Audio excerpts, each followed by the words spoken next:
தங்கி வரான் தல்லாகுலமே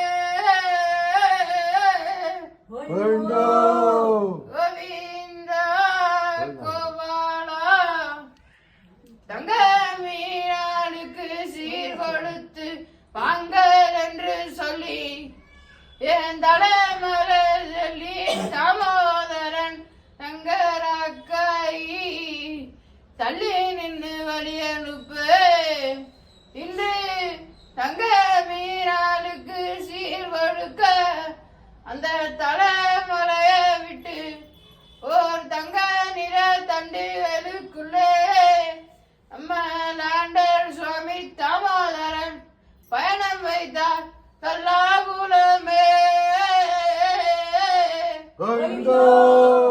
கோவிந்தா இவர் மத்துருட்டியே வெண்ண உண்ட மாயனகோ ஓர் இவர் மாசி மரக்காட்டில் மாடுகளை மேய்த்து நின்றோர் நாள மக்களுக்கு காட்சி தர அந்த மாசி மலையை விட்டு ஓர் மஞ்சள் நிற தண்டுகளுக்குள்ளே நம்ம லாண்டர் சுவாமி மாதவன் பயணம் வைத்தார் நல்லா ஊரமே